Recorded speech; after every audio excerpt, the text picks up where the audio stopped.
vuestra asistencia, que hemos escogido esta fecha pues porque es cercana al 28 de febrero y queríamos haceros como una pequeña introducción y una gran reflexión acerca de lo importante que es el 28 de febrero para el pueblo andaluz. Y sobre todo en un proceso como es en el que estamos ahora mismo inmersos, desde Izquierda Unida, que es el proceso constituyente.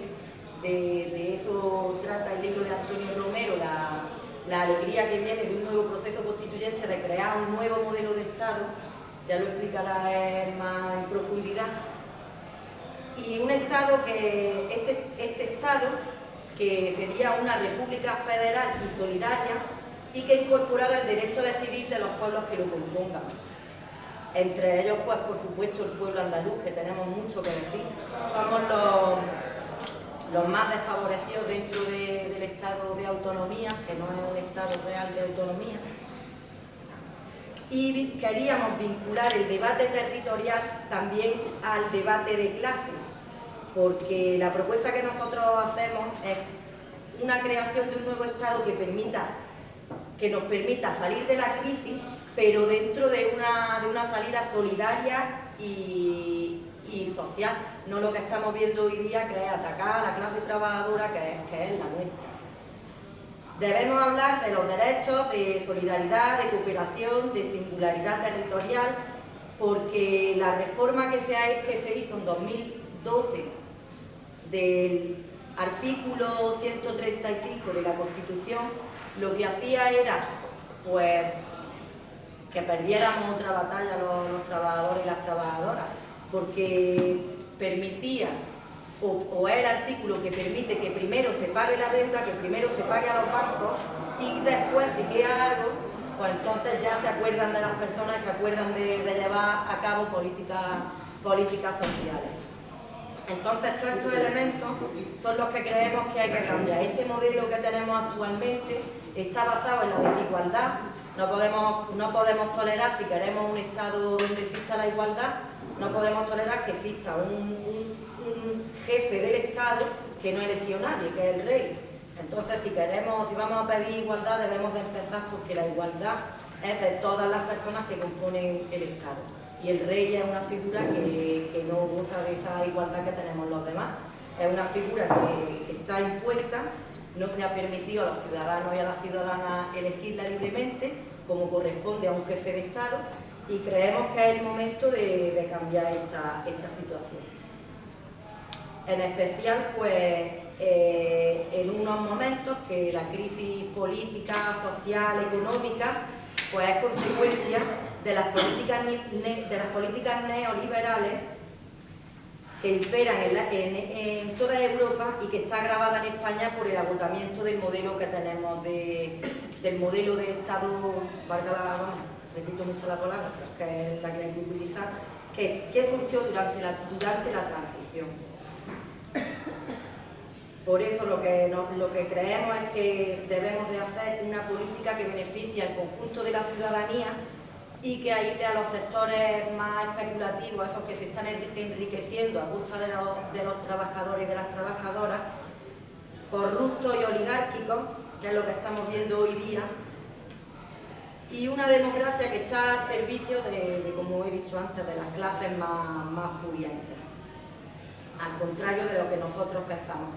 Creemos que la democracia tiene que estar al servicio de un crecimiento socialmente justo y ambientalmente sostenible. Es por ello que la propuesta que tiene Izquierda Unida es que este modelo que tenemos actualmente se cambie dentro de un nuevo estado de la autonomía, y de ahí la importancia que tiene Andalucía, porque somos, como bien dice Antonio en su carta para el 28 de febrero, pues somos la comunidad autónoma que tiene una tasa más alta de desempleo, la mayor tasa de pobreza en España, y esta situación, la única forma que tiene de cambiarse es que los andaluces y las andaluzas, que el pueblo andaluz salga a la calle y reivindique esos derechos y esa cuota de poder que pedíamos por la con la entrada a través del artículo 151 en el estado de autonomía, era gozar de las máximas competencias, y es lo que queremos volver a pedir, porque actualmente desde Madrid se nos está humillando, porque no permiten que se hagan políticas de izquierda y porque no permiten que el pueblo andaluz pueda decidir, porque también es una lucha de clases y el pueblo andaluz está demostrando que se puede, y vamos a seguir demostrando lo que se puede hacer políticas de otra clase.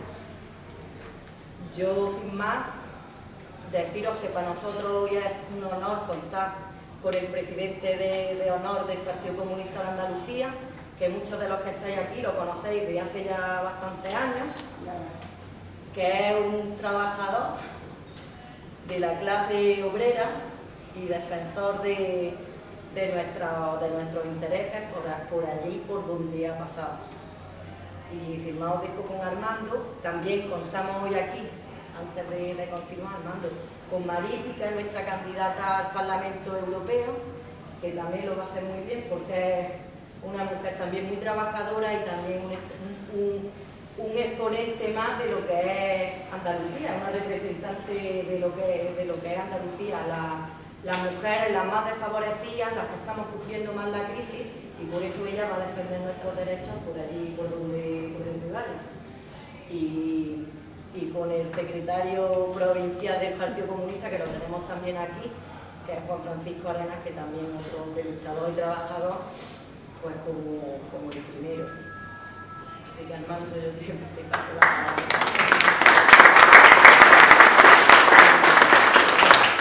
Bueno, yo lo primero es gracias a todos, buenas tardes a todos y bienvenidos a este acto de Izquierda Unida y del Partido Comunista de Zala, con el camarada y compañero Antonio Romero, al que seguro todos conocéis.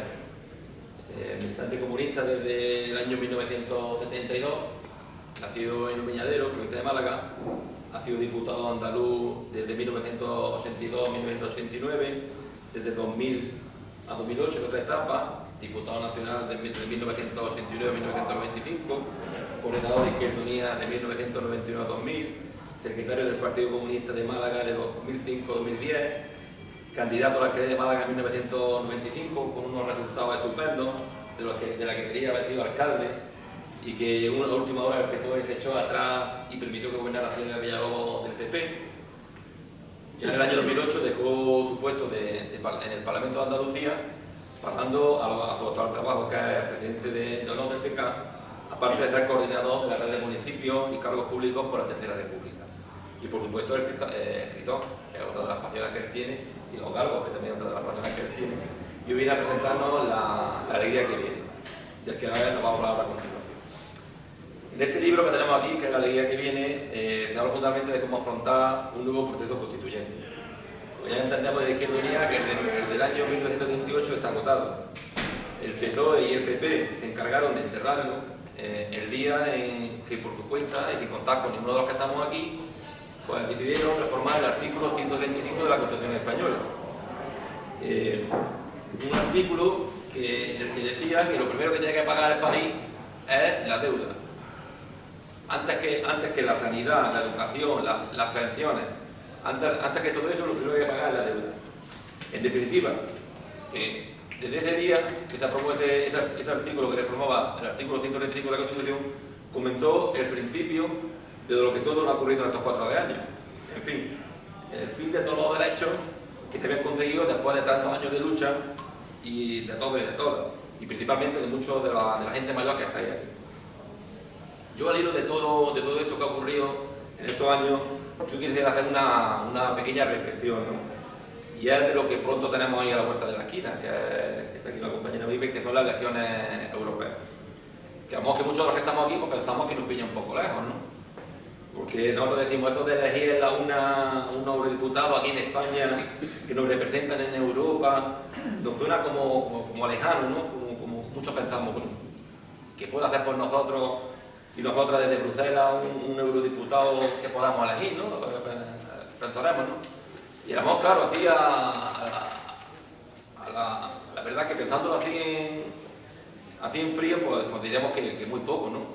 Pero si decimos que una de las principales funciones del Parlamento Europeo, entre otras muchas, ¿no?, es la de tener el control sobre el presupuesto de la Unión Europea, y que dicho presupuesto van incluidas las ayudas de la PAC, es decir, las subvenciones que por el cultivo del olivar que se recibe en Andalucía y que por supuesto en nuestro pueblo, y que tanto nos ayuda a darle riqueza al producto que con tanto mismo cuidado, que es el olivar, entonces ya claro, ya pensamos otra cosa.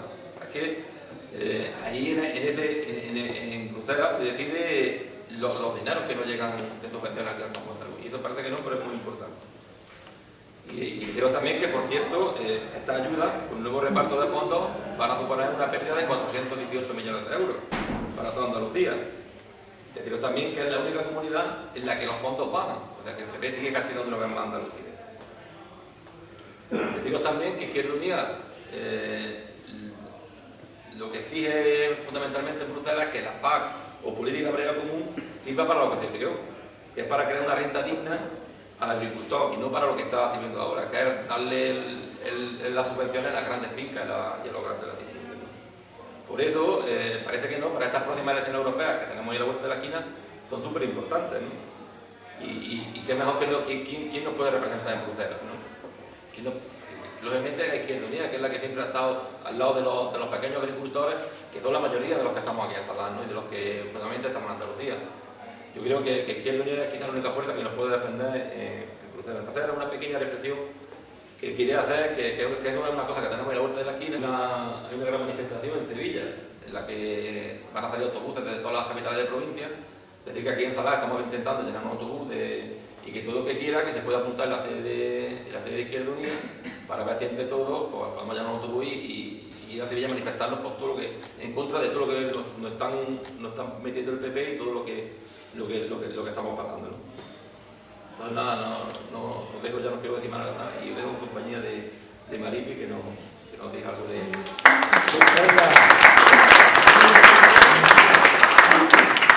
Yo voy a ser muy breve, muchísimas gracias por haberme invitado, Carmen, Armando, Juanfran, y por supuesto muchas gracias, Antonio Romero, por poder disfrutar de nuevo de tu sabiduría, de tus buenas palabras siempre que nos hacen alentar, nos alientan siempre a seguir en la lucha y a seguir trabajando por cambiar esta sociedad. Bueno, hoy por hoy se está dando, como suele saber, un proceso de elaboración colectiva del programa que hay para las elecciones europeas. Una elaboración colectiva que se intenta hacer desde la base, con un programa que nosotros tenemos como ADN y como raíz máxima de nuestro ideario de la lucha de clases y de la izquierda transformadora, pero que intenta también aportar, recoger las propuestas, las ideas, las necesidades pues, de la ciudadanía española, de toda la población española. Ahora mismo está abierto esa elaboración colectiva y bueno, es una página web que vamos, la dirección exacta no la sé, pero elecciones europeas, programas de elecciones europeas, y ahí si entráis pues podéis hacer propuestas, podéis ir mirando las propuestas que se están votando, porque nosotros pues de Izquierda Unida pues creemos que la elaboración de nuestro programa pues pasa por contar con la mayoría social de este país. Bien, como bien ha dicho Armando, el tema de Europa, aunque lo veamos ahí lejano, pues es una cosa que nos afecta de una manera directa, pero directísima. No sé, quizás los gobiernos neoliberales, los gobiernos capitalistas que ahora mismo nos están gobernando nuestras vidas, a lo mejor les interesaba que nosotros no conociéramos hasta qué punto pues las políticas que emanan de allí, de Bruselas, pues nos inciden directamente en nuestra vida cotidiana. Puede ser, yo a veces me lo planteo, porque resulta muy paradójico que en muchos pueblos de nuestra Andalucía, pues casi la mitad de ese presupuesto, del presupuesto que cuentan muchos pueblos andaluces de eminente, vamos, de sector primario, pues proviene de allí, de Bruselas, por la PAC, por ejemplo. Y resulta también llamativo pues como esos gobiernos que en esa mayoría que hay en el Parlamento, una mayoría de socialdemócratas y liberales, pues esos gobiernos, también esas instituciones, pues no hagan esos repartos justos que se debería, para lo que fueron creadas esas ayudas de la PAC. Nosotros de Izquierda Unida pues creemos que que ya está bien, de que hay que darle un vuelco a esta situación, de que no podemos seguir legitimando y podemos seguir dando credibilidad a esas instituciones como el Banco Central Europeo, como el Fondo Monetario Internacional, que también suena extraño escucharlo, pero que son también los que deciden nuestras vidas, porque son los que están aplicando los recortes más salvajes y más inhumanos que se ha dado en la historia de la Europa. Una Europa que mira por el capital, que mira por el trasiego de mercancías, de capitales entre unos países y otros, pero que limita y daña y castiga y hiere, incluso mata a personas que por el mero hecho de venir aquí a buscarse un poquito la vida, que son trabajadores y trabajadoras, no lo olvidemos nunca, no caigamos nunca en ideas que no van a ninguna parte, porque son de nuestra clase, son de la clase trabajadora, y que los castiga y que los echa, lo intenta inundar. No sé, a veces esa política de la Unión Europea a mí me parece, bueno, a nosotros nos parece que no es la adecuada. Nosotros queremos una Europa social, una Europa solidaria, una Europa de los pueblos, una Europa con un modelo productivo basado en la propia riqueza, y por eso desde Izquierda Unida estaremos dando la batalla codo con codo, porque nosotros creemos en un proceso constituyente, no este que tiene montado ahí arriba en la troika, que lo que quieren es hacer un proceso deconstituyente de los derechos y de las conquistas sociales que se han ido alcanzando a través de la lucha obrera. Por eso nosotros creemos en una Europa solidaria de los pueblos y, por supuesto, donde los estados estén representados a través de una república federal, socialista, y laica. Muchísimas gracias, y yo ya no me lo voy a llamar. Aquí está nuestro Antonio Romero, que nos habla mucho más.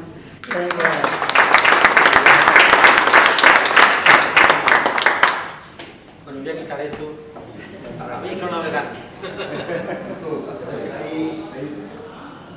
Bueno, queridos camaradas, queridos compañeros y compañeras, es para mí un honor y un placer estar aquí esta tarde en el Salar.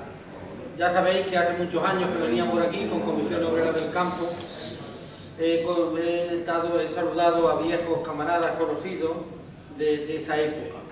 Hoy también quiero agradecer la presentación tan amable y tan cariñosa, la intervención que ha hecho Carmen Pinilla, la intervención que ha hecho Armando y la intervención que ha hecho también Maripi Castillo, que ha sido una magnífica intervención de la lucha que vamos a librar de cara a las elecciones europeas. Está Juanfra aquí en primera fila, es uno de los dirigentes políticos del Partido Comunista de Andalucía con más proyección de futuro, es joven, está muy bien formado y juega un papel importantísimo en la lucha por la recuperación de la memoria histórica en Andalucía. Luego tenemos una magnífica situación. Izquierda Unida es la fuerza que más sube en los sondeos, y por eso la derecha y los jueces que trabajan para la derecha intentan montar campañas contra Diego Valdera y contra Izquierda Unida. Yo voy a empezar leyendo una carta abierta, leyéndola literalmente, que he escrito esta mañana para ilustrar a la gente de la verdadera situación por la que atraviesa Izquierda Unida y Diego Valdera en este momento. Y luego hablaré del libro, pero hablaré de las pensiones, hablaré de la situación política, del modelo de Estado, de Europa, etc. Carta abierta a la ciudadanía. El calendario de la jueza Ayala es político, un sumario que se eterniza y que está siendo utilizado para poner el ventilador y enmierdar a todo el mundo. Diego Valdera es hoy vicepresidente del gobierno andaluz y tiene 2 hijos en paro. Estimados ciudadanos, estimadas ciudadanas, es significativo que los autos de la señora Ayala en la investigación de los ERE coincidan siempre con acontecimientos políticos. En este caso se presentaba públicamente el candidato del Partido Popular a la presidencia de la Junta de Andalucía. Además, las elecciones europeas están en puertas. En una situación donde 4 millones de electores se instalan en la abstención, asqueados e indignados por la política de recortes sociales y de corrupción generalizada que afecta a todas las instituciones del Estado. Cuando la infanta Cristina se sienta en el banquillo y con ella una casa real implicada en corrupciones gravísimas. Cuando el Barcenazo descubre sobresueldos y compra de los dirigentes del PP y del propio presidente del gobierno por las grandes empresas de este país. Cuando la institución autonómica del País Valenciano se mueve en un mar de corrupción. cuando los ERE de Andalucía son una trama negra, político-mafiosa y corrupta, cuando los jueces que investigan escándalos financieros son expulsados de la carrera judicial. Cuando todo eso sucede, estamos ante el agotamiento y el final de un régimen monárquico, bipartidista y corrupto. Unas elecciones europeas se acercan. La ciudadanía va a convertirla en un gigantesco voto de censura del gobierno al gobierno de Mariano Rajoy, al tiempo que en una derrota del bipartidismo. Y ello por dos vías: la abstención enorme que prevén las encuestas y un nivel altísimo de votos a los partidos minoritarios, entre ellos a Izquierda Unida, que es la fuerza que más sube según todos los sondeos. En este escenario se explica la campaña de enfangar y enmierdar a todo el mundo. Todos son iguales. No queda ninguna referencia de honestidad y de honradez en la vida pública. El gran patrimonio de Izquierda Unida es su honestidad. Un cartel de la transición decía con la figura de un militante comunista: mis manos, mi capital. Diego Valera se quedó huérfano con 16 años. No tenía más que sus manos. Trabajó en muchos oficios. Fue alcalde de Bollullo del Condado, elevando su pueblo a categoría de ciudad, renovando sus mandatos con mayorías absolutas, con una gestión honesta y transparente. Hoy es vicepresidente del gobierno andaluz y tiene sus dos hijos en paro. La derecha se creía que por fin había llegado al poder y vio frustradas sus ansias. El señor Arena, cobrador de sobresueldo, terminó dimitiendo y su partido desnortado y en la oposición. Pero no perdonan a Izquierda Unida su legítimo acuerdo en Andalucía, lo mismo que se inventaron la participación de ETA en el atentado del 11M para justificar su derrota electoral. Hoy los medios de la derecha, los tertulianos de la caverna, los engominados, se lanzan contra Diego Valera, esgrimiendo un auto de la jueza Ayala que dice que Valera hizo gestiones para que se concedieran subvenciones a una empresa hace más de 10 años y le dice a la Guardia Civil que investigue esas subvenciones a Francisco Javier Guerrero, exdirector de Empleo de la Junta de Andalucía y vértice de la trama corrupta de los seres. Diego Valera en aquella época no era ni siquiera cargo público. Izquierda Unida cruzaba un desierto sin cantimplora. Gobernaba Chávez y la influencia de Hijo era escasísima. Hoy el periodista José Aguilar escribe en su columna: un corrupto escribe un folio, una juez imprudente le da credibilidad y Valderas carga con el estigma sin haber roto un plato. Ni siquiera habría podido hacerlo. Por otra parte, hacer una gestión para que se reciba una empresa en cualquier departamento de un gobierno, para que se le den subvenciones con el fin de instalarte, de crear empleo en algún municipio o de salir de una situación de crisis empresarial, es habitual. Se hace diariamente por cualquier diputado o diputada, por cualquier cargo público. La pregunta es: ¿recibió Diego Valera y su formación política o su formación política algún dinero de esta subvención? Rotundamente no. Luego, ¿por qué se intenta manchar la honestidad de Diego Valera y de Izquierda Unida? Además de las razones expuestas con anterioridad, por la siguiente: hay una cacería que pretende alcanzar a todas las esferas políticas y los movimientos sociales que se enfrentan al sistema. Crean así una fractura entre la sociedad y las organizaciones políticas y sociales, enviando a la abstención a millones de ciudadanos. Dictan condenas mediáticas y condenas a la muerte civil de dirigentes honestos de la izquierda, que son los nuevos paredones del fascismo moderno. El capitalismo no tiene casos de corrupción, porque todo el sistema es pura corrupción. O dicho de otra manera, capitalismo y corrupción son dos caras de la misma moneda. La represión, el recorte de las libertades, la campaña de desacreditación sin ninguna prueba, la condena a 7 meses de cárcel de Gordillo y Cañamero por ocupar pacíficamente una finca abandonada. Son claves para que se abra camino las políticas neoliberales, el programa máximo de la derecha política y económica. Finalmente, el Poder Judicial y la Justicia son un servicio público que están sujetos a la crítica en la democracia. Y cuando un sumario se eterniza sin que paguen todos los culpables, caiga quien caiga, como ha exigido Izquierda Unida, se corre el riesgo de que prescriba y que se vayan de rositas los verdaderos culpables de la corrupción. La defensa de nuestra honestidad la haremos con todos los instrumentos a nuestro alcance, con uñas y dientes, incluida la desobediencia civil. Sin ella, los negros seguirían sentados en la parte trasera de los autobuses en los Estados Unidos. Esta es la carta que explica bien en qué situación estamos, lo nerviosa que está la derecha, porque la gente va a plantearle a Rajoy en estas elecciones europeas un voto de censura fuerte en las urnas y al mismo tiempo va a darle un toque serio al PSOE y a Rubalcaba y vamos a subir Izquierda Unida de una manera espectacular. Y por eso han sacado esto de Diego Caldera, que él no tiene nada que hacer, ¿no? Ya hizo una gestión para que recibiera una empresa. Luego la empresa se instaló o no se instaló, allá el gobierno con lo que hiciera, con los fondos y con su seguimiento para el cumplimiento de la legalidad.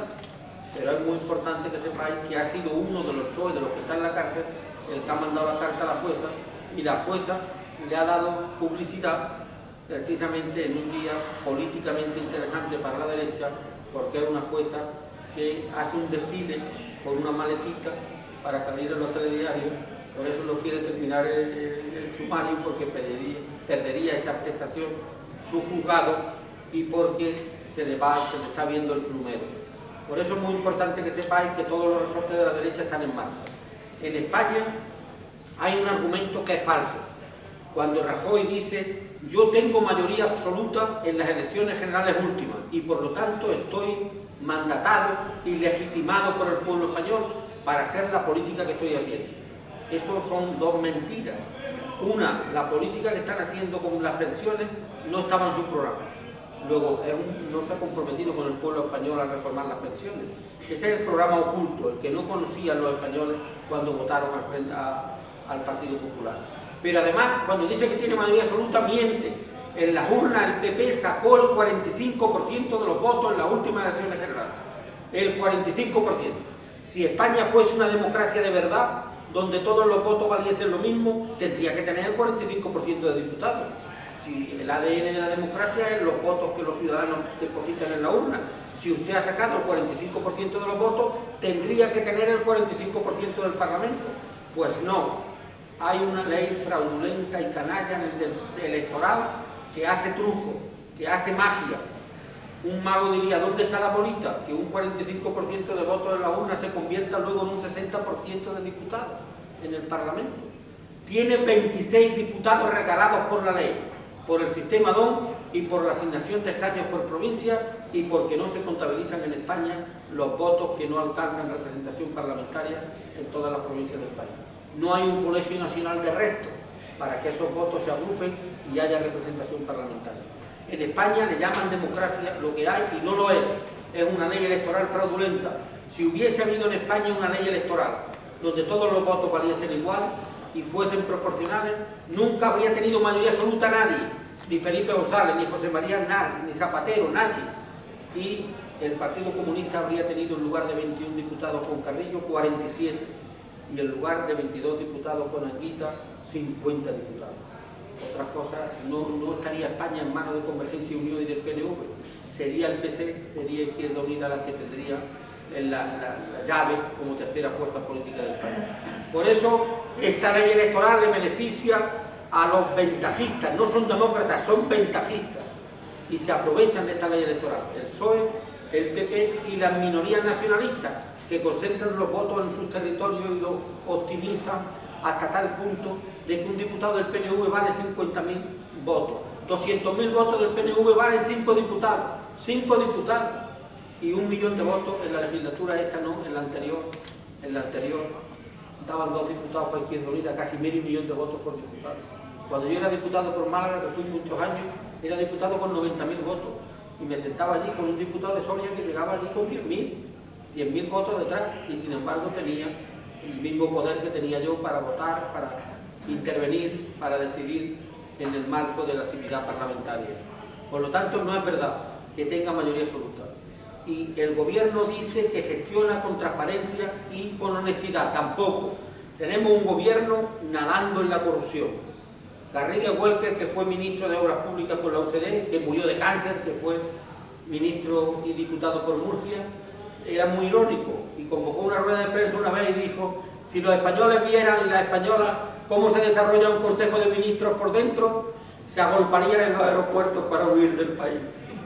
Y Si ahora viéramos un Consejo de Ministros como se desarrolla bajo la presidencia de Rajoy, veríamos en su chaqueta y en su carpeta un letrero que pondría construcciones y contratos.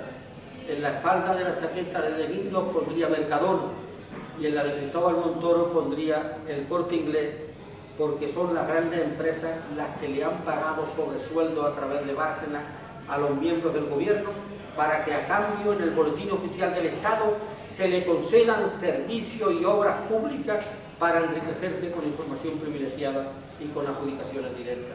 Están a sueldo de las multinacionales y de las grandes empresas de este país, y incumpliendo una regla de oro. Un ministro solo puede tener un sueldo único, el que le paga al pueblo a través de los presupuestos generales del Estado. La alta magistratura, que supone ser miembro del Consejo de Gobierno de una nación, de un país como el nuestro, que requiere dedicación exclusiva, no pueden recibir sobresueldo. Por eso es una corrupción gravísima.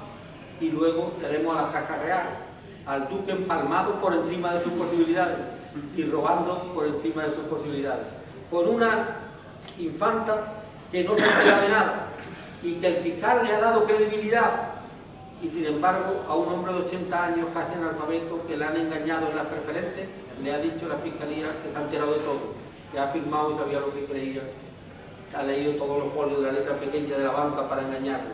Es una vergüenza.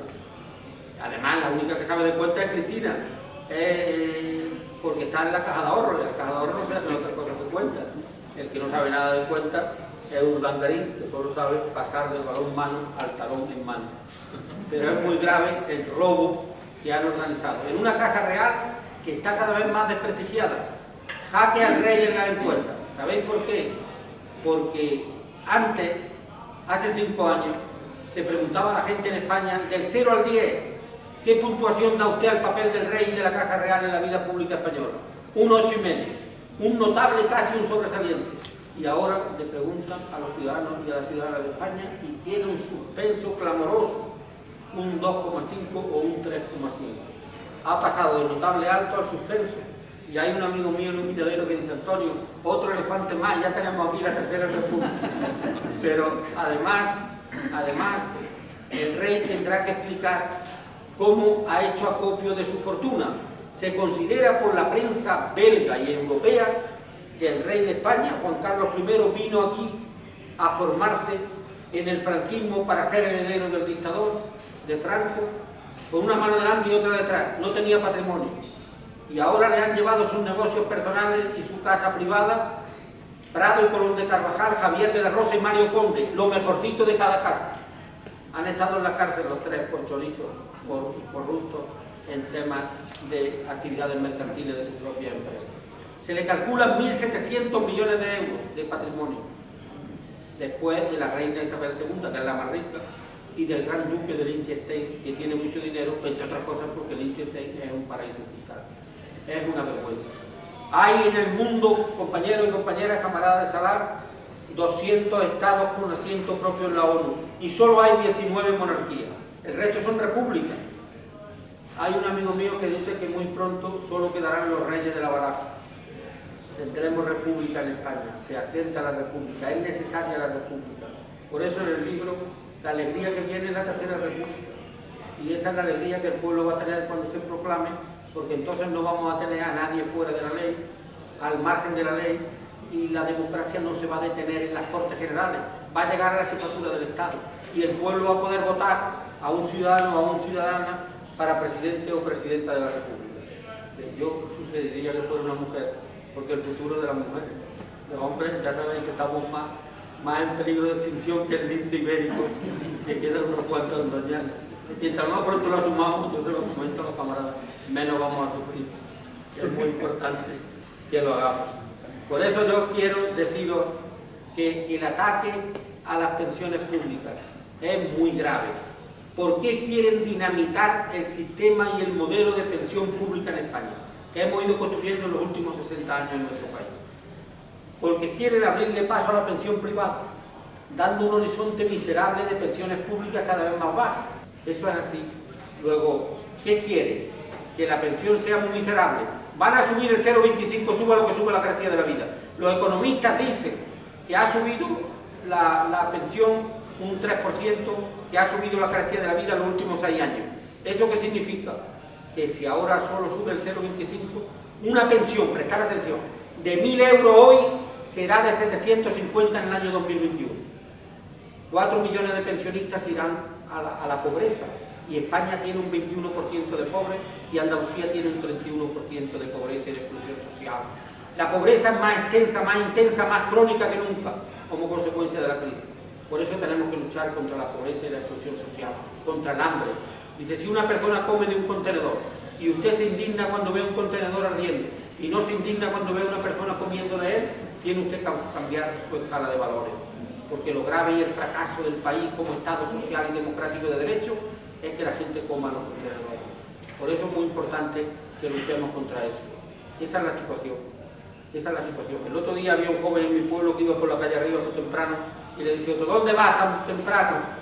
Y dice, voy en busca de mi abuelo a ver si me rescata. Porque los abuelos están solucionando los problemas de los hijos y de los nietos que están en paro. Pues muy pronto ya no podrán hacerlo por esa bajada de pensiones. El PP oculta que se ha comprometido con Bruselas en ahorrar 32.000 millones de euros en las pensiones en 6 años.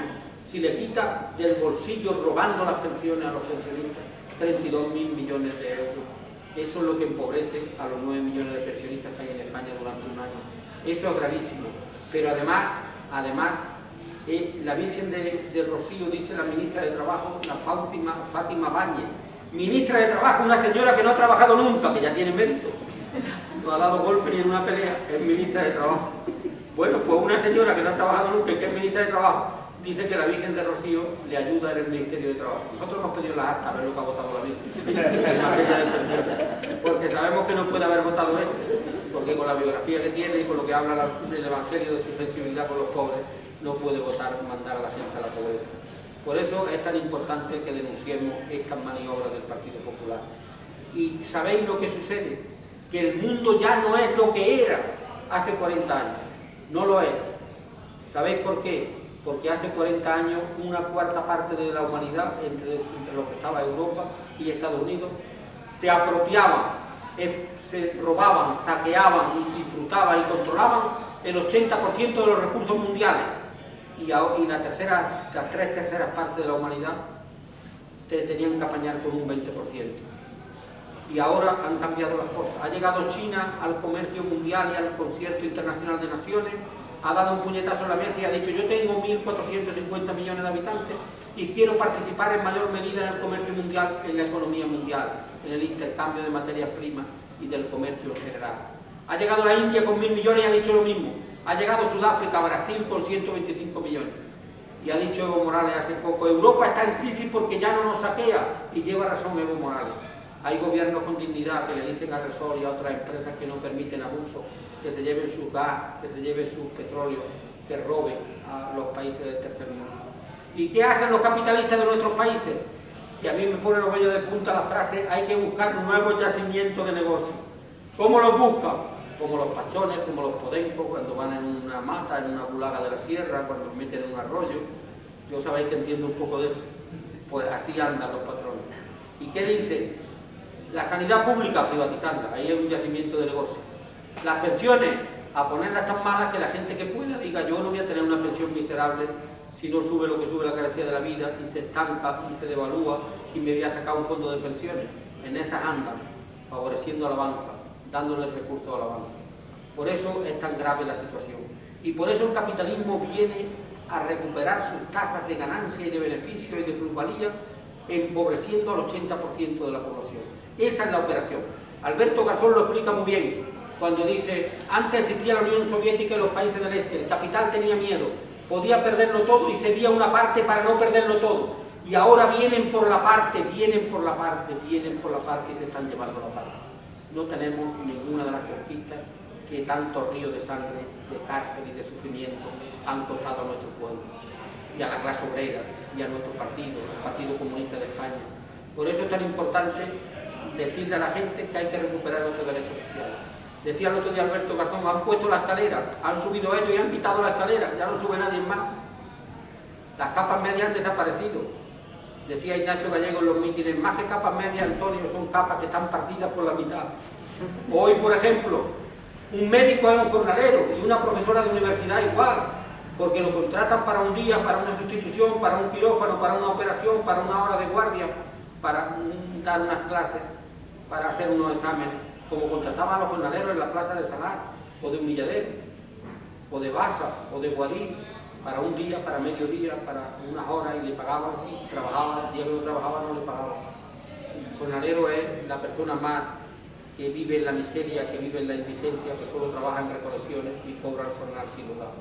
Y cuando no se desplaza de unos estados a otros como un vagabundo. Eso es una definición del jornalero hecha en Estados Unidos, que es preciosa y que la interpreta como este grupo, que es muy guapo, Robert Redford, que era hijo de los jornaleros, que es un hombre de izquierda. Bueno, pues en esa estamos cuando el gobierno pone en marcha también el recorte de las libertades, porque en estas operaciones económicas se está empobreciendo el país, hay más ricos y cada vez hay más pobres, y en Europa igual. Y tenemos un gobierno que recorta las libertades. Fijaros, a Cañamero y a Gordillo, por ocupar una finca, le han echado allí en Granada al Tribunal Superior de Justicia de Andalucía 7 meses de cárcel y 1000 y pico euros de multa. Yo estuve allí en la finca, una finca abandonada, con 7 burras y 15 caballos. Por lo visto el interés general son las burras y los caballos, que los jornaleros trabajan en 1200 hectáreas abandonadas, no hay ningún interés general.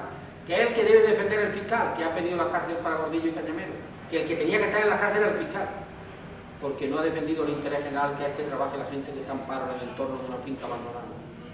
Pero si Gordillo y Cañamero entran en la cárcel, en España habrá presos políticos, y nosotros tomaremos nota de eso, porque es muy grave el retroceso que están haciendo. En la Constitución han modificado el artículo, lo ha dicho Armando, el artículo 135. Un artículo donde la deuda está por encima de las políticas sociales. Han hecho la Constitución capitalista. ¿Y sabéis por qué? Porque España es un país capitalista, no tiene sector público. Os voy a contar una cosa brevísima que sucedió en la Moncloa con Zapatero cuando gobernaba, que me lo contó un asesor de Zapatero de Málaga, que era amigo mío. Dijo, un día llegó Zapatero a la Moncloa y dijo, estoy muy cabreado, y pegó un puñetazo en la mesa. Dijo, las cajas de ahorro y los bancos no dan crédito a las pequeñas y medianas empresas, están cerrando, en España hay mucho paro, hay que tomar medidas. Convoca a todos los asesores en política económica en la sala de junta a las 11 de la mañana. Y el secretario salió por el patio de la Moncloa, yo lo conozco, he comido allí varias veces cuando era diputado, y decía, este viene muy cabreado, todo el mundo a las 11 en la sala de junta. Y cuando llegó allí dijo lo mismo, señores, estoy muy cabreado porque los créditos no llegan a pequeña y mediana empresa y a los autónomos. Entre paréntesis, han cerrado 200.000 autónomos en la persiana en el año 2013 en España. Son negocios que han desaparecido. Y dice Zapatero en la reunión, vamos a convocar al gobernador del Banco de España, y le dice un asesor, ¿para qué, señor presidente? ¿Para qué lo vamos a convocar? Si ya no tenemos competencia en la moneda, es el euro, el Banco Central Europeo lo dirige, lo gobierna en Alemania, están en Alemania, no podemos tomar medidas. Bueno, pues vamos a convocar a los directivos de los bancos nacionales. Y le dice otro asesor, señor Zapatero, señor presidente, le comunica a usted que ya no tenemos bancos de titularidad pública del Estado. Lo hemos privatizado todo. Argentaria, Banco Exterior, el Instituto del Crédito, Caja Postal, todo. No tenemos ningún banco del Estado público. Bueno, pues vamos a llamar a alguna empresa del IBEX 35 que tienen tesorería y son fuertes para que nos presten algún dinero para la pequeña y mediana empresa. Y le dice otro asesor, señor presidente, usted sabrá que no tenemos ninguna empresa del IBEX 35 en manos públicas. La hemos privatizado todas. Hemos vendido Telefónica, Gas Natural, hemos vendido la red eléctrica española, hemos vendido todas las empresas públicas. Bueno, pues entonces, ¿qué podemos hacer? Y le dice otro asesor, señor Zapatero, usted es amigo de Botín, pues invítelo aquí a la Moncloa y échale un cafelito y le dice, abra usted la mano, señor Botín, y le da algún dinero a la pequeña y mediana empresa. ¿Dónde está el poder? ¿Dónde está el gobierno? ¿Por qué el gobierno ha quedado al pairo del capital, que es el que establece las normas financieras, económicas y políticas en España? Porque el gobierno ha quedado sin instrumentos para intervenir en política económica, sin herramientas para intervenir en la política financiera y en la política económica del país. Cuando yo era diputado por Málaga me decía Solchaga, señor Romero, diputado Romero, ¿usted qué quiere? ¿Que el Estado siga haciendo sábana en Intelorce y en Itasa? El Estado no tiene que hacer sábana, eso que lo hagan los empresarios. Y yo le decía a Solchaga, ¿por qué? ¿Por qué no va a hacer sábana el Estado? Las sábanas son muy útiles, mejor que haga sábanas que no, que haga tanques. Y dice, bueno, ¿y porcelana de la Cartuja? Digo, bueno, pues mejor que lo pone, las porcelanas de la Cartuja son bellísimas. ¿Por qué no lo va a hacer el Estado? No, esto lo tenemos que privatizar, esto lo tienen que hacer los empresarios. Yo le tenía un odio terrible a Solchaga, que fue el primero que empezó a privatizar. Nicolás Redondo le dijo en un debate: tiene usted, señor Solchaga, menos sensibilidad social que una almeja. Y en el Parlamento se le conocía por el enano de Tafalla, por la mala leche que gastaba y lo neoliberal que era. Por el apoyo de Felipe González se privatizaron muchas cosas, pero España perdió una parte del sector público importante. Y ahora viene Alberto Ruiz Gallardón, conocido en estos días como Aborto Ruiz Gallardón. Y su ministerio no es el Ministerio de Justicia, sino el Monasterio de Justicia, porque allí lo dirige Rouco Varela. Y quieren meter el Código Penal en los ovarios de la mujer. Quieren quitar la libertad y el derecho de la mujer. Y la mujer tiene que decidir, y no podemos ir a la etapa media. ¿Por qué? Porque el capitalismo salvaje le molesta a la mujer en el espacio público, por eso quieren expulsarla de la vida pública, por eso quieren reprimir, por eso quieren encarcelar, por eso quieren hablar de corrupción, por eso quieren matar a inmigrantes en la frontera. El estrecho de Gibraltar es la fosa común con más muertos de todo el mundo hoy. Es muy grave que se reciban con concertina y a tiro limpio a jóvenes de raza negra de África que vienen aquí a buscar un puesto de trabajo. Es muy grave. Por eso es muy importante que se tomen medidas. Y ahora en una manifestación mira atravesado a un policía y te cuesta 300 euros. O dice el policía que lo has mirado mal y te cuesta 300 euros. Por lo tanto, es muy grave el recorte de las libertades. Pero el capitalismo necesita represión para aplicar el programa máximo de la derecha. ¿Y Solchaga es la alternativa? No, Solchaga no es ninguna alternativa. Cuando yo llegué a Madrid hace muchos años, Solchaga ya estaba allí. Y me he venido de Madrid hace 15 años y Solchaga sigue allí. El otro día le dije a un periodista: hombre, ¿por qué no le hacéis la prueba del carbono 14 al escaño de Rubalcaba? Dice, yo cuento una anécdota que Marcelino Camacho fue a China y le dijo a un chino: Marcelino, aquí le presentó a un chino de 80 años en una fábrica. Marcelino, aquí una joven promesa del sindicalismo chino. Y Rubalcaba, que es una joven promesa de la socialdemocracia española, él fue el portavoz del felipismo en la época de la corrupción y del gas. Porque, dicho con paréntesis, Felipe González cobra 82.000 euros de pensión vitalicia como expresidente del gobierno, y José María Aznar igual, con 2 policías, un coche oficial, un conductor, una secretaria y un despacho y papeles confidenciales y de prensa diarios de la Moncloa. Y cobran 82.000 euros de pensión. Y luego van a los consejos de administración de Gas Natural y de Endesa, de la eléctrica, que cobran casi 150.000 euros uno y casi 200.000 euros otro. Unas eléctricas que nos están robando, que un recibo medio ha pasado del 2009 aquí del 55 euros a 77 euros. En mi pueblo hemos ajustado la cuenta por 590 familias, que son 590 con estos contadores, y el botín de la eléctrica en mi pueblo es de 144.000 euros. Nos están robando. Es un saqueo. Tenemos la electricidad más cara de toda Europa, un 27% de la media. Tenemos la electricidad más cara de Europa y el gobierno con menos luz. Por eso se han subido las eléctricas, por eso Felipe González y Aznar están cobrando tanto dinero. Pero ¿sabéis que a los pensionistas normales, a los jubilados, no se les permite eso? Un fontanero jubilado en el Salar está haciendo una chapuza en la casa de un vecino, le dice que viene un inspector ahí, no que esté aquí en la calle del Salar, sino que viene por la carretera de Loja para acá y se salta al patio, el mono por un lado, por otro, se puede partir una pierna porque lo empura. ¿Cómo tienen vergüenza de pedir sacrificio con 82.000 euros que cobran de pensión, que solo deberían tener eso, y lo que cobran de la eléctrica? O la señora directora del Fondo Monetario Internacional cobra 355.000 euros libres de impuestos. ¿Cómo puede pedir que se bajen los salarios y las pensiones de 920 euros de media? ¿Cómo puede pedirlo Durão Barroso, el de la foto de las Azores, que estaba Aznar, que se metió en medio, para salir en medio? Quería como el de la cosa, estar en medio de la foto. Se metió en medio y Durão Barroso estuvo en una esquina, pero estuvo allí apoyando una guerra inmoral, ilegal e ilegítima, y cobra 30.000 euros Barroso, 30.000 euros. Una de las primeras medidas que hay que tomar, Maripi tendrá que trabajar en eso y los demás, allí en el Parlamento Europeo, es pedir que se bajen esos salarios. Porque desde esa atalaya no se puede pedir austeridad a la gente. Ni se puede seguir con un Banco Central Europeo que presta dinero a los bancos privados al 1% con 3 años de carencia y tiene prohibido por los estatutos prestarle dinero a los ayuntamientos para que hagan obras y se financia y creen puestos de trabajo. Cogen el dinero por 1% y lo prestan a las empresas públicas y a los ayuntamientos al 6 o al 7.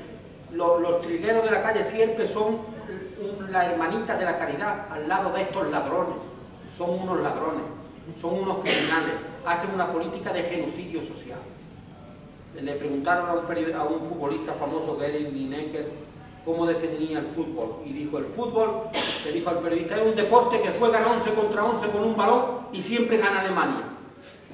Ahora ocurre igual con la Merkel, te da dinero para rescate y luego ese dinero es para pagar a los bancos con los que están endeudados los bancos nuestros. Y aquí vinieron, cuando entramos en el mercado común, y dijeron: las vacas fuera, en todos los pueblos había vaquerizas, mi tío tenía una, con 40 vacas muy buenas, le dieron todos 3 millones, la cerró y quitó las vacas, porque Alemania y Francia le dijeron: aquí producimos leche más barata. Hoy el 60% de la leche que consumimos la tenemos que importar de Francia y de Alemania. Nos dijeron: oye, los textiles, cerrarlos, la ropa textil y las fábricas de tejido vienen del centro de Europa. Los astilleros, cerrarlos. Los altos hornos de Sagunto, cerrarlos. El acero lo producimos más barato en Alemania y nosotros lo llevamos allí con camiones baratos. ¿Qué han hecho? Darnos dinero para que hagamos buenas carreteras en España y sus camiones lleguen desde Frankfurt al último rincón de nuestro país y seamos consumidores del tejido industrial alemán y francés del centro de Europa. Ellos no son tontos, nos han desmantelado todos los sectores que eran competitivos. Una vez hubo un mitin en Vallecas e intervino Santiago Carrillo por primera vez y se llenó el estadio Rayo Vallecano. Es porque Vallecas era un pueblo obrero, antifranquista, y habló Macario Borja, que era un dirigente amigo de Marcelino Camacho, que había venido de Toledo, que era muy bueno, un comunista extraordinario, un dirigente sindical de comisiones obreras. Y cuando vio tanta gente de su barrio allí, se calentó en el mitin y dijo: ¿para qué queremos nosotros el mercado común? Para nada, decía Macario en su intervención. ¿Dónde están los mejores espárragos? En Aranjuez. ¿Dónde está el mejor aceite? En Andalucía. ¿Dónde están los mejores melones? En Villaconejo, que es mi pueblo. La gente aplaudiendo. Luego llegó Carrillo y dijo: no, hombre, hay que estar en el mercado común, porque no solo en la economía, en la política, son los derechos. Y llevaba 35 años después más razón Macario que Carrillo. Y se demuestra desde el punto de vista económico, nos deportamos todo nuestro tejido.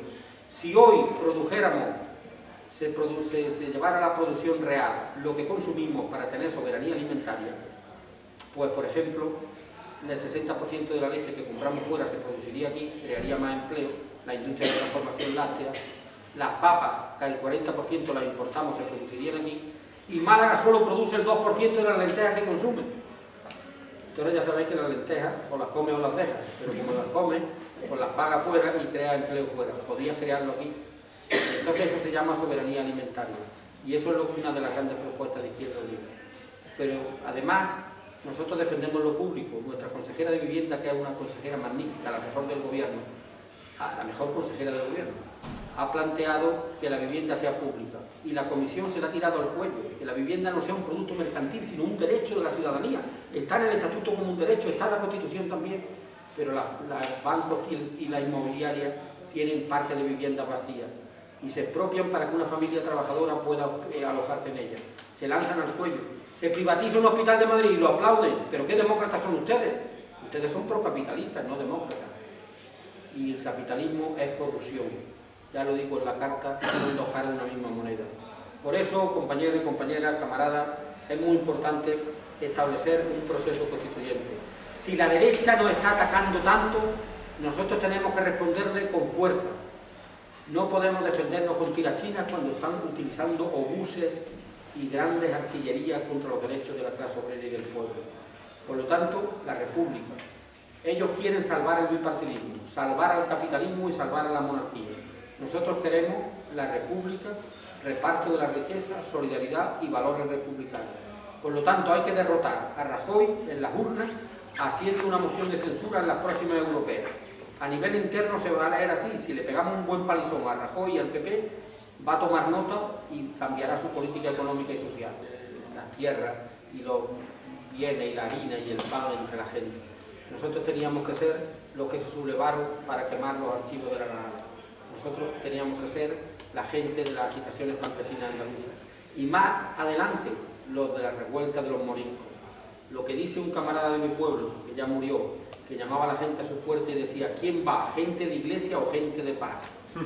Claro, la importancia que tenía aquello con la cruzada para apropiarse de las tierras, la gente de Castilla. A Boadil le respetaron casar con sus galgos.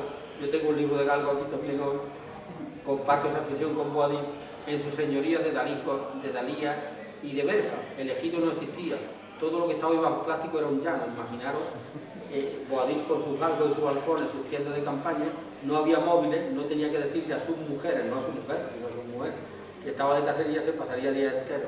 Bueno, pues los señores de Castilla, habiendo firmado las capitulaciones de Santa Fe que le respetarían ese señorío y que muriera aquí el último rey nazarí de la península ibérica, lo echaron a Marruecos en 1512 y murió en Marruecos. Y si hubiera habido una ley de extranjería con 3 años se demuestra arraigo, imaginaros con 800. Pero eso demuestra que no eran gente de paz, que eran gente de iglesia, de los de Rocco Varela, de los que aplastaron a los indios. Y nosotros somos los indios, no somos los que aplastaron a los indios. Nosotros somos la clase obrera, nosotros somos el pueblo. Por eso necesitamos que el pueblo trabajador avance. Y por eso yo quiero terminar diciendo que el proceso constituyente es la república, que hay buen ambiente y que hay que luchar. Si no luchan, no consiguen nada. Voy a terminar con una anécdota de un trabajador de Mollina, de un pueblo al lado de mi pueblo, de Milladero. ¿Conocéis Mollina? Está ahí al lado de Antequera. Pues estaba en Bélgica trabajando, había mucha niebla, cogió una depresión, se puso enfermo y un día se tiró por un puente para suicidarse, pero no se suicidó. Se quebró la columna, las piernas, le pusieron unos tornillos y se quedó muy flamenco. Venía al pueblo más derecho que nunca, con un traje gris. Claro, le quedó una paga muy buena porque el franco belga eran 16 pesetas, el franco francés 24 y el marco alemán 75. Los que habéis emigrado sabéis que era el cambio de la moneda. Y se paseaba por el pueblo y le decía a la gente, ¡qué bien vive! Y decía, allí está el puente. Bueno, cuanto más nota, no para que nosotros nos suicidemos en el puente, sino para echar por el puente a Rajoy, para votarlo del gobierno, para hacer que dimita, para ir el día 28 de febrero, que es, lo ha dicho Armando, los autobuses tienen que llenar Sevilla, y el ataque que han hecho a Diego debe reforzar esa presencia, para que vean que no nos engañen, que no nos engañen. Dice, hay pluralidad, ¿por qué? Porque hay 6 televisiones, hay alguna republicana y de izquierda, ninguna, todas son capitalistas, todas neoliberales. Si hay un tertuliano facha en una, más tertuliano es en otra. Y por lo tanto todas son voceros del capitalismo y del capitalismo neoliberal. Por eso necesitamos que la gente se movilice, porque la autonomía andaluza no ha sido regalada, otorgada, sino ganada por movilizaciones y la sangre de la clase obrera. El que murió fue un obrero, Caparrós, que era un joven obrero de Málaga. Fue la clase obrera la que dio su sangre por la autonomía andaluza. Luego, Andalucía tiene que luchar por sus derechos, tiene que luchar por su futuro. Por eso el 28 de febrero en Andalucía y el día 22 en las marchas por la dignidad en Madrid. Tenemos que movilizarnos, tenemos que luchar, porque el capitalismo tiene los días contados. No sabemos cuántos, pero cada día uno menos. El libro yo se lo firmo a la gente que lo adquiera, vale 5 euros. Hay un prólogo de Alberto Garzón, que es un diputado extraordinario, el diputado de Internet. Cuando yo era diputado salía en la tele y en la radio y en la pensión me decía el dueño, señor Romero, le llama Iñaki Gabilondo, y me iba a la cocina al teléfono, pero él lleva ahora un ordenador a todos lados. Y dice, le he hecho una pregunta a Leguindo, le he criticado al presidente del Banco Central Europeo, le he hecho una pregunta a Cristóbal Montoro, estoy en el váter, me saco el pico, estoy meando. Todo en Internet. Y ese es un diputado moderno. Y esos diputados modernos, como es Alberto Garzón, como será Maripí, como son la gente joven que hay empujando, son los que a mí, como presidente de honor del Partido Comunista de Andalucía, me hacen estar tranquilo en esta etapa de... No es de retiro, o sea, saber una cosa, tengo más galas ahora que cuando era diputado. Allá estuve en la Sierra de Córdoba, hoy aquí en mi casa no me ven y ya están preocupados por mí. Van a dar una orden de búsqueda. Por lo tanto, muchas gracias por la atención prestada, me alegro mucho de veros y aquí estoy para lo que